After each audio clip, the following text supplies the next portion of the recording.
PolyForce, right? So the OE versions of belt tensioners are Gates and Dayco. So major difference between Gates and Dayco: Gates has the round spring like this, vertical, round vertical spring, and Dayco has the horizontal flat spring. Either case, number one failure of a belt tensioner is spring failure. Number two failure point of a belt tensioner is pulley bearings. So what we did with our belt tensioners, we eliminated the spring, right? So we use a polymer material to take up the resistance that a spring would. On the pulley bearings, this is the OE version here. This is our version. Obviously you can see quite a bit of difference in the overall diameter. That's important because we want to have a wider stance on our belt tensioners. So think of it as, you know, you're standing with your with your feet kind of close together. Somebody tries to push you, right? You're going to lose your balance, right? Well, if you have a wider stance on your bearings and really on your polymer as well, you know, somebody goes to try to push you, you have your balance, right? So same theory goes for both the bearing in here for the wider stance. Also goes for our polymer. On the OE version, they have a bushing that's internally in here. That's the third failure point actually of a belt tensioner. And your bushing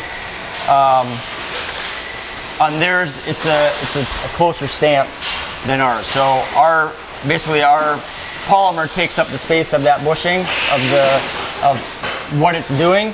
That also takes it up as far as the actual stance on it as well. Okay, so those are the two major points of our belt tensioners. The way that you know, obviously contamination is the biggest failure point on the springs. You can see this spring is pretty contaminated via rust. That could be from salt, road salt, could be hazardous material from on the truck, oil, coolant, that kind of stuff. That's all going to be detrimental to that spring. The other thing you know, a metal spring, it can only be flexed so many different times, right, before it actually eventually breaks. Think of it as like with a paper clip. You're bending a paper clip so many different times, and then eventually it's going to break, right? Well, if you have a rubber band, you can do that as many times as you want, right? It's gonna flex. So same theory goes with our polymer. That's why we went with that design. The other analogy I kind of like to think of is like engine mounts. Think of it if a truck had springs for an engine mount, right? Your engine would be going crazy and it would eventually break. Well, engine mounts are made out of this same, not the exact same composition of the polymer, but very close. And so that's why they have engine mounts as polymer as well. So you think of, you know, what actually is going to be, what's really detrimental to a spring other than contamination? Just a number of cycles, right?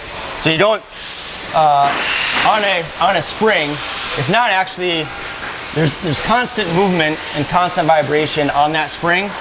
So it's not just like when the belt actually gets loaded, when the fan clutch gets pressure on it.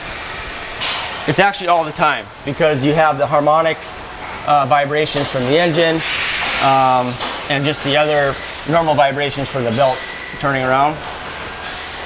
A little example of why or how our polymer is deadening that vibration. So this is a gold top 2-speed piston, so nothing to do with PolyForce, but I want to use that to show an example. So when I hit this against here, you're going to hear a tinging sound, right? Here. So if I put this rubber band on here, it's going to act similarly to how our polymer reacts versus the spring. No ting, right? So it's deadening that vibration right at that source. I think that should be our tagline. No ting. No ting. Not nothing, but no ting. No ting. All right, so those are the major points. So we also have this 4-page flyer regarding, you guys have probably all seen it. The other thing to note is, to help for a visualization for the customer, is this heat test that we did. So we took the OE belt tensioner and our belt tensioner, put it on an oblong pulley, and ran, can't remember how many cycles we ran, I think like 100,000 cycles or whatever. Really doesn't matter, because after a short period of time, this was the heat result on it. Obviously you can see that the OE version was a lot hotter, both on the spring side in the housing and on the pulley bearing side. So this is a good visual to be able to show your customers on the comparison versus OE versus ours. How does the temperature affect the polymer? Say it again? How does the temperature affect the polymer? The temperature. So number one failure of a bearing is heat. So, or that's the cause of failure, is heat. So when bearings get heated up, it's going to break down that bearing grease inside of there, okay. and that's really why the bearing ends up failing. Once the ball bearings go dry, then there's no lubrication, and it gets hot, and then everything blows up from there basically. So it's important that, I'm not sure if I mentioned this earlier, but we have anti-vibration grease inside of here as well in our new bearing. And so that's going to help prevent that grease from breaking down, and then eventually causing it to overheat and fail. So, which is why ours shows that it's a lot cooler versus the OE version. Okay.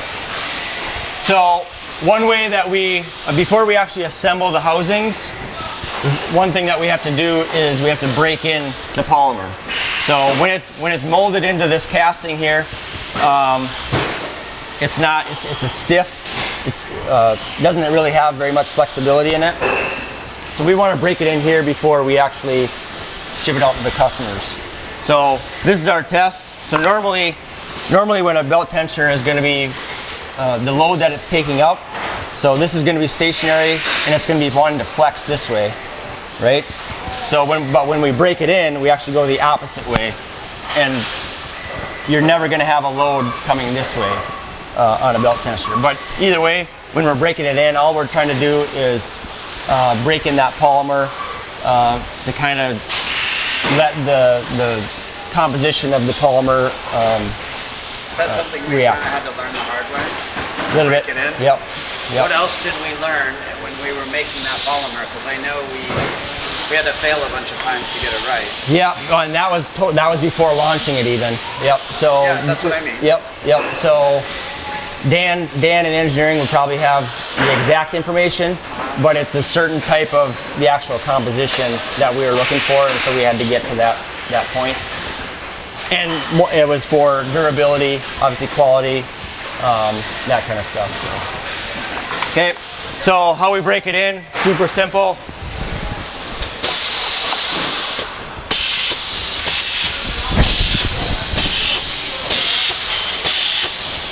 So again, we're never going to have that force or that load be put on that tensioner.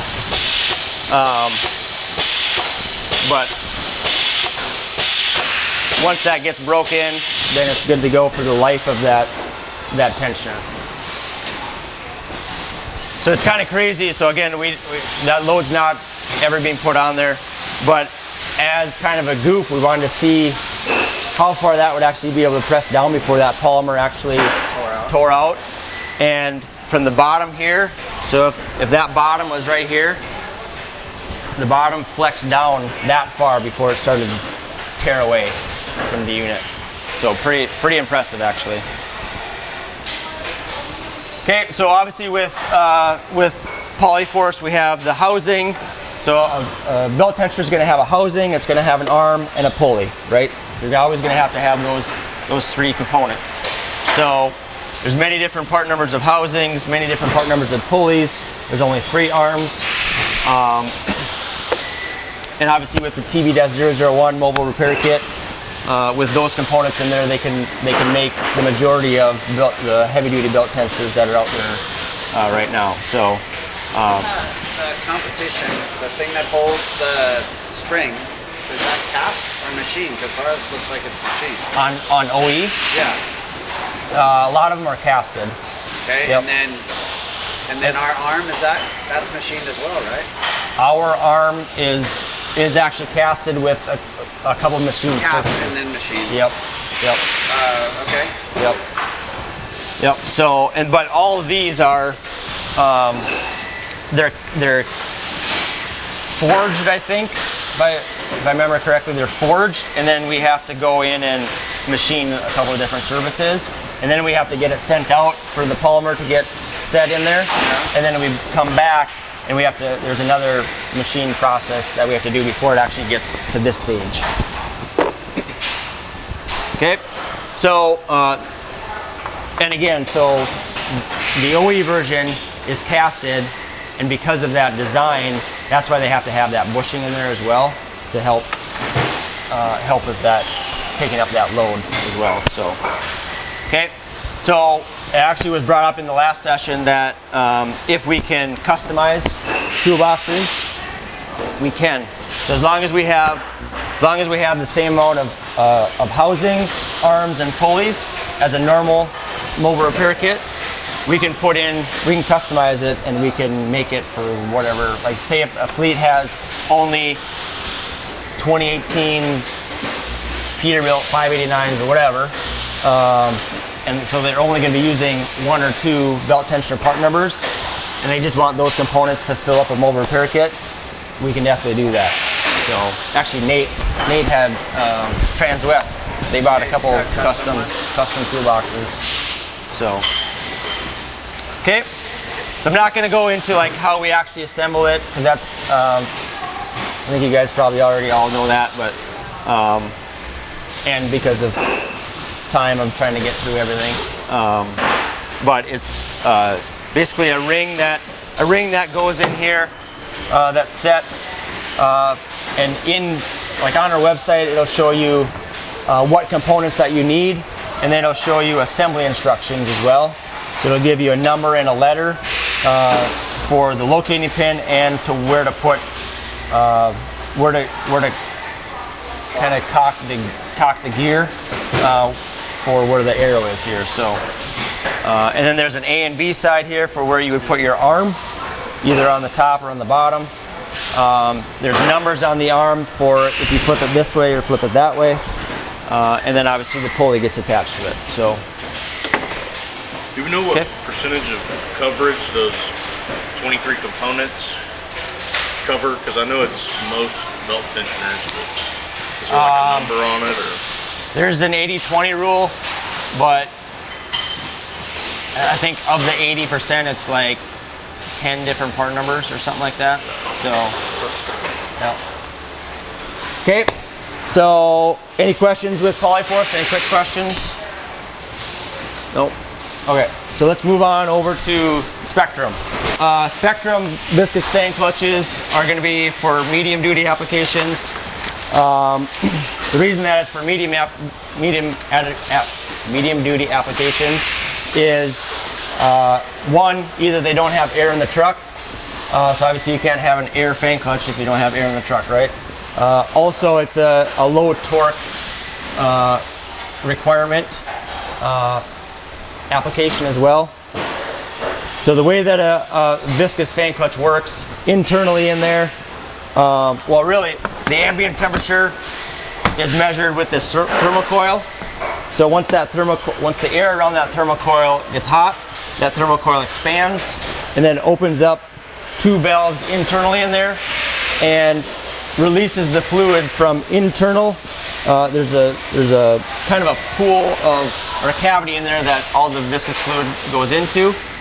Once those valves internally open up, then it releases fluid out through channels. So each half of this, so there's 2 halves here, 1 half here, 1 half here. So internally in here, there's channels that interlock, but they don't touch each other. So when it's in the disengaged state, there's no fluid going in between those channels. when it goes to engage, now that fluid is going through those channels and you're having a shearing effect, and that's how those two halves then eventually spin together, and that's how it's engaged.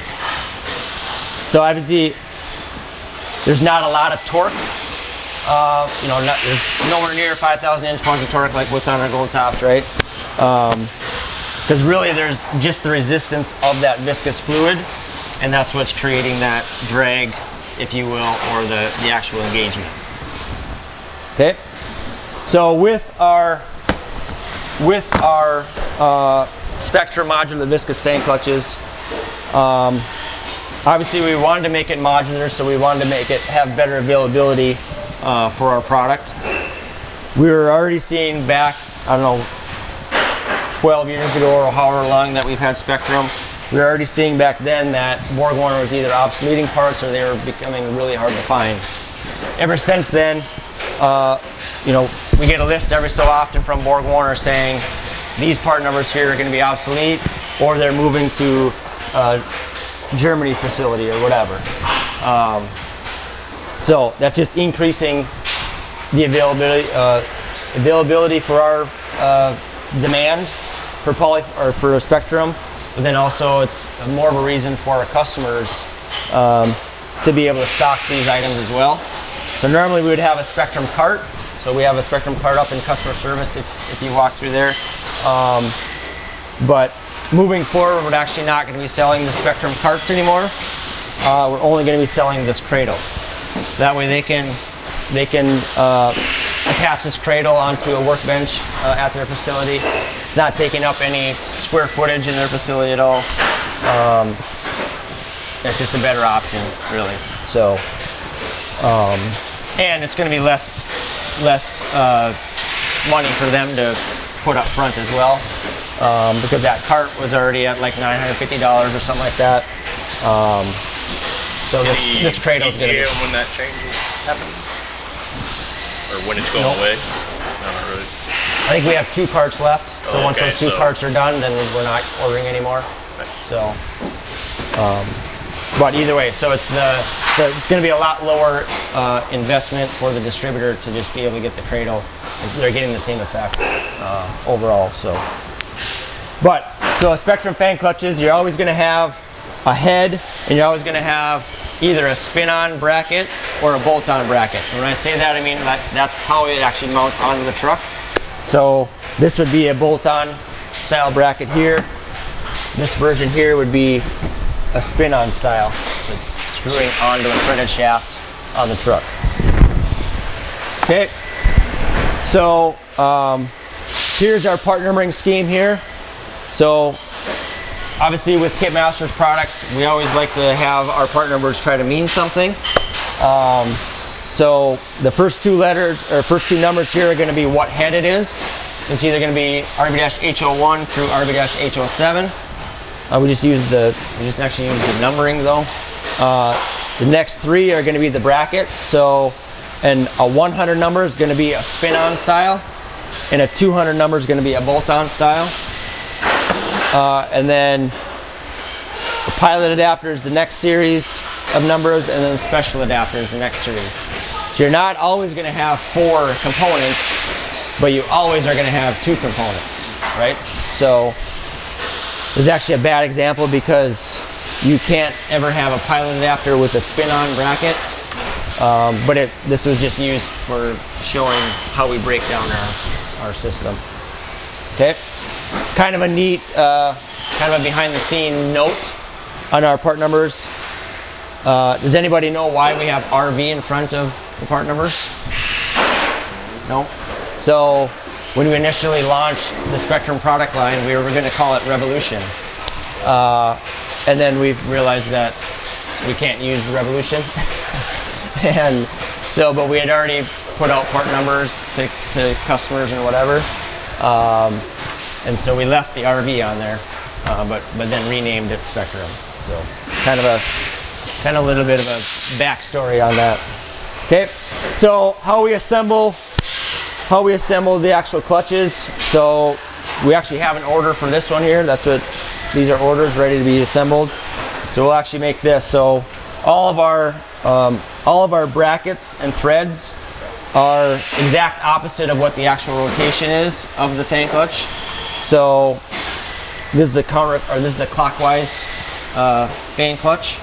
So it's actually going to be a reverse thread on it. The reason that we want a reverse thread on it is because when it's actually on the truck, we don't want it to spin and then spin the head off the bracket, right? You laugh, but it actually has happened because a guy ordered a clockwise fan clutch, but on his truck, his rotation was counterclockwise. And so obviously it spun off and the head and the fan blade went right through the radiator. So it's very important to know clockwise are going to be the more common. I mean, so RV-H01, RV-H02, and then RV-H04 through 7, those are all clockwise. You only have one head that's counterclockwise, which is the RV-H03. For that guy. Literally, there's not very many part numbers for counterclockwise, but just so happens he picked the wrong part number to order. Okay, so also our heads are determined obviously by rotation, but then also by overall fan blade diameter as well. So we have our Spectrum wizard on our website. If they can't find any part numbers on their fan clutch, or if they can't run the VIN or whatever, we can always take it by dimension. But the first question that we're going to ask is what is your fan diameter? Because that's going to help associate which head that we need on it. So, okay, but super simple to actually build these. So we throw some Loctite on here just for preventative measure.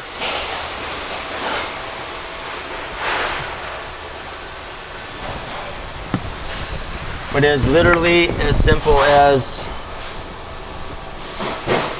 spinning it on here, putting it in the cradle,